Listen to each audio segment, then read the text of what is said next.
voice I hear. Faithful God, you walk with me. Welcome back to Bible News 247. Today's reading is Judges chapter 15 and it will be read by Fumi from Dudley. Judges 15 continues the story of Samson and his growing conflict with the Philistines. After a dispute involving his wife, Samson takes revenge and burns the Philistines' crops, which escalates into further violence.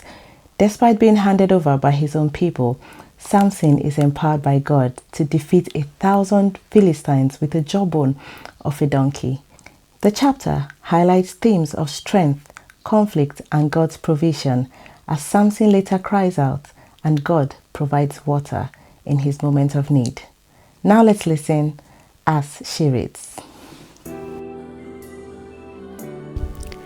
Later on, it was during the wheat harvest.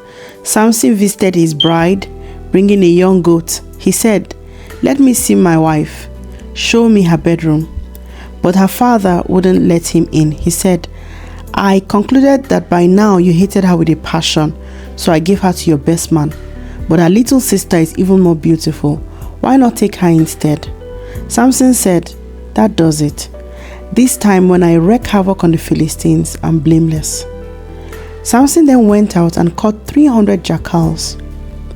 He lashed the jackals' tails together in pairs and tied a torch between each pair of tails. He then set fire to the torches and let them loose in the Philistine fields of ripe grain. Everything burned, both stacked and standing grain, vineyards and olive orchards, everything. The Philistines said, "Who did this?" They were told, "Samson, son-in-law of the Timnite, who took his bride and gave her to his best man." The Philistines went up and burned both her and her father to death. Samson then said, "If this is the way you're going to act, I swear I'll get even with you, and I'm not quitting till the job's done." With that, he tore into them, ripping them limb from limb, a huge slaughter. Then he went down and stayed in a cave at Etam Rock. The Philistines set out and made camp in Judah, preparing to attack Lehi, Jawbone. When the men of Judah asked, "Why have you come up against us?" they asked, "We're out to get Samson. We're going after Samson to do with him what he did to us." 3 companies of men from Judah went down to the cave at Etam Rock and said to Samson, "Don't you realize that the Philistines already bully and lord it over us? So what's going on with you, making things even worse?" He said, "It was tit for tat. I only did to them what they did to me." They said, "Well, we've come down here to tie you up and turn you over to the Philistines." Samson said, "Just promise not to hurt me." "We promise," he said. "We will tie you up and surrender you to them. But believe us, we won't kill you." They proceeded to tie him with new ropes and led him up from the rock. As he approached Lehi, the Philistines came to meet him, shouting in triumph. And then the Spirit of God came on him with great power. The ropes on his arms fell apart like flax on fire. The strips of leather slipped off his hands.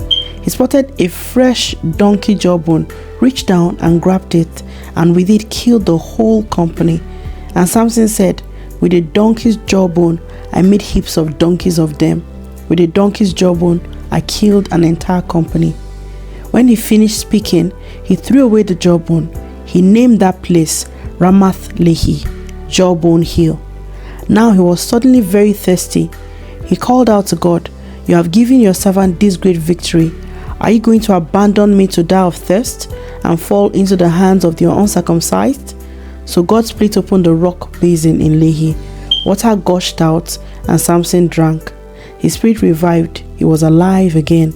That's why it's called En Hakor, Kola Spring. It's still there at Lehi today. Samson judged Israel for 20 years in the days of the Philistines. Fumi for Bible News. Thank you for joining us on Bible News 247 and thank you, Fumi, for that reading. May we learn to rely on God's strength in times of challenge, trust in His provision when we feel weak, and seek His guidance so that our actions align with His will. Amen. My name is Kenny for Bible News. And